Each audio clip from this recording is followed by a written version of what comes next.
Samusa bu videonun fizikal eğitim blokunda anlaşılan bütün yetenekleri çeken bu videoda fizikal eğitim blokunda karşınıza çıkabilecek 3 faydalı sual tipini təqdim edeceğim. Sorular bir atım bir şekilde izah edeceğim ki soruları daha rahat ve daha hatalı bir şekilde başa düşebilirsiniz. Bir hatırlatma da edeyim ki eğer belə videolardan siz istəyirsinizsə videoları beğenmeyi, kanala abone olmağı ve videoları aşağı yazmayı unutmayın. Bunu etməklə mənə çox böyük bir dəstək olmuş olarsınız. O zaman başlayaq.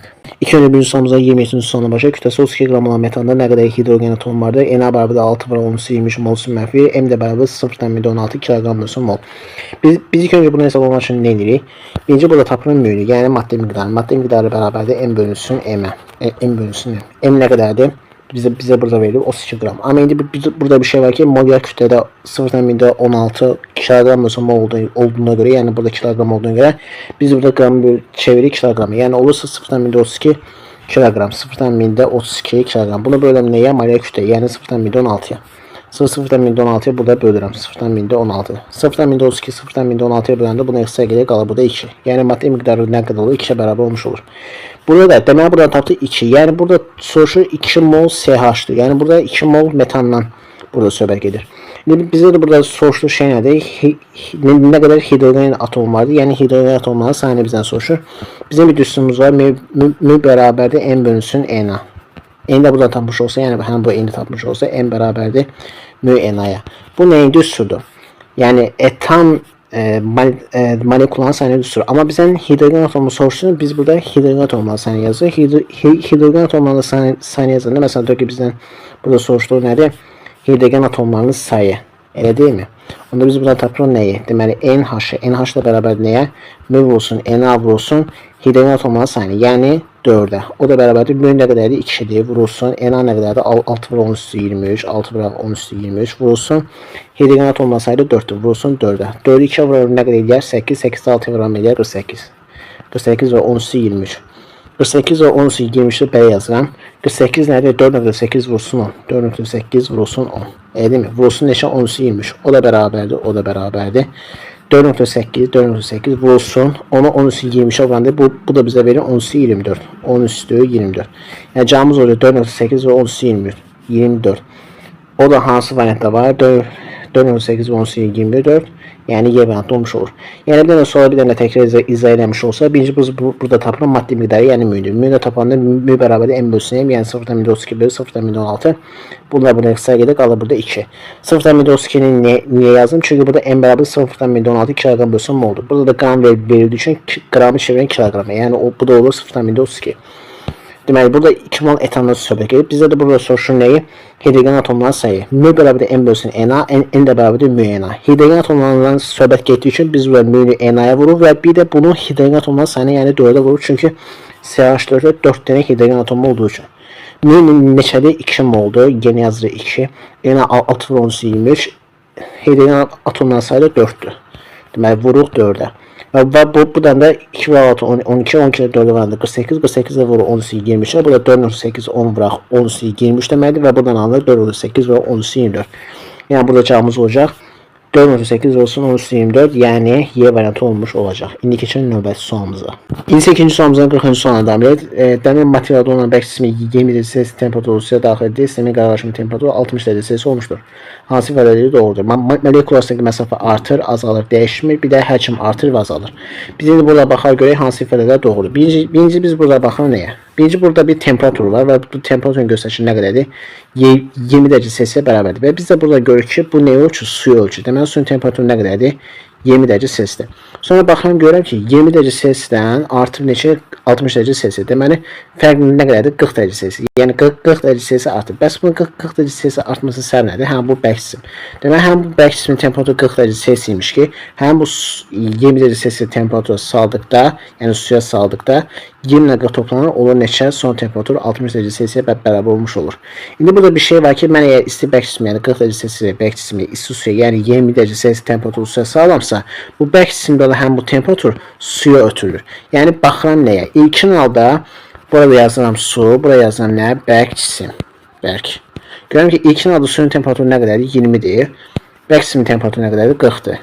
İndi əgər mən back qismi sağlamsa, deməli suyun temperaturu olur 60 dərəcə Celsius. Niyə 60 dərəcə Celsius olur? Çünki isti back qismi isti suya saldıqda həm bu isti back cisim daxilində olan 40 dərəcə Celsius temperatur keçir bu suya və 20 ilə 40 toplanır olur 60.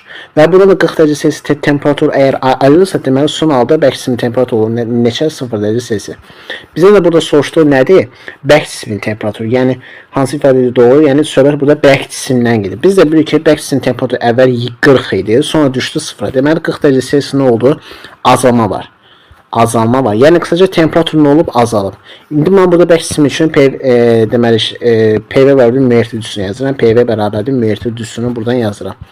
Mən bilirəm ki, incə back qismini söhbət getdiyim burada həcm və burada deməli bir şey də var ki, uşaqlar, burada təzyiq bərabərdir konstant, yəni təzyiq sabiti, təzyiq dəyişimi olduğu kimi qalır. Və burada baxıram V ilə T-yə. Mən də bilirəm ki, V T ilə necə olsa düz asılı. Yəni qısaca burada T azalsa, yəni buradakı T azalsa V nə olur? Azalmış olur.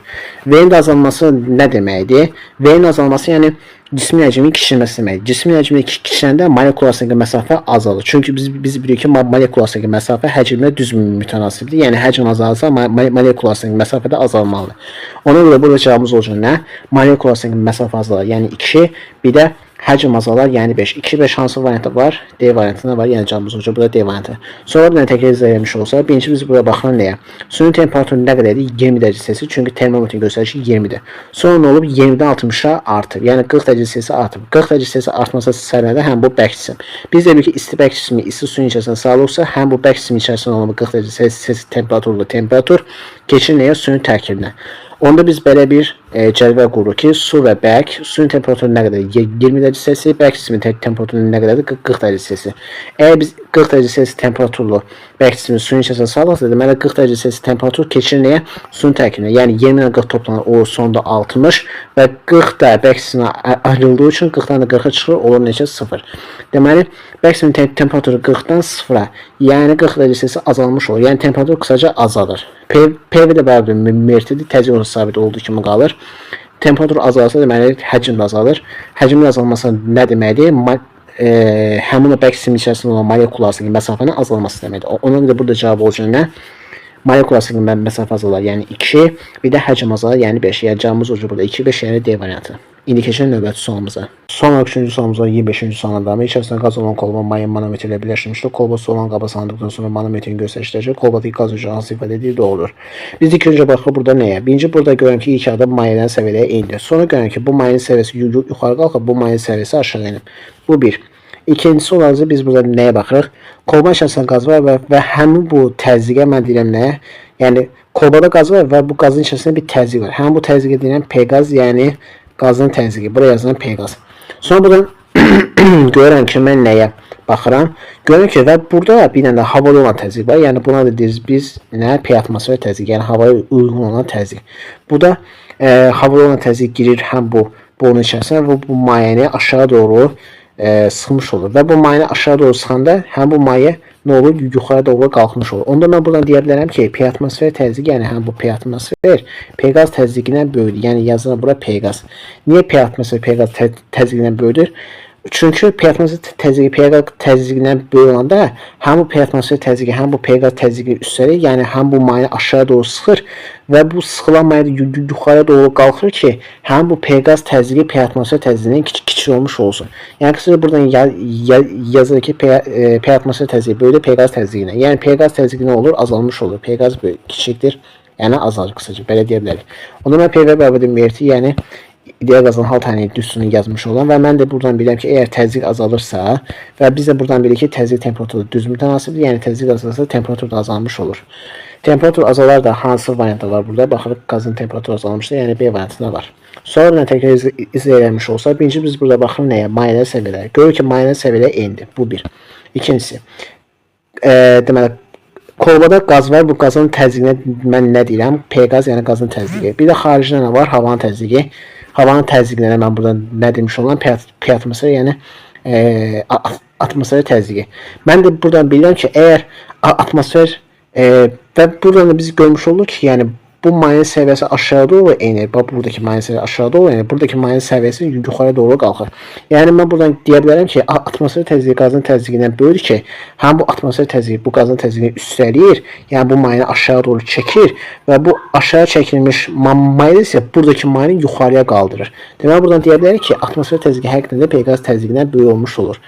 Və P qaz təzyiqi P atmosfer təzyiqindən kiçiksə, deməli P qaz azalır və PV bərabər müəyyənləşdirmə mən bilirəm ki, əgər qazın təzyiqi kiçiksə, temperatur da kiçik olmuş olur. Temperaturun da kiçik olması nə deməkdir? Yəni həmin o qazın temperaturunun azaldığını bizə göstərmiş olur. Yəni burada cavabımız olacaq nə? B variantı olmuş olacaq. Belki bu videonun fizikdən 7 blok imtahanı hazırlaşan abituriyentlərin düşəcəkdən bu video fizikdən 7 blok imtahanına qarşınızda çıxa biləcək 3 vacib sual tipini təqdim etdim. Ümid edirəm ki, bu video sizə çox faydalı oldu. Əgər belə videoların davamını istəyirsinizsə, videoyu bəyənməyi, kanala abunə olmağı və videolara şərh yazmağı unutmayın. Hər birinizi çox sevirəm. Növbəti videolarda görüşənədək sağ olun, salamatçılıqla qalın.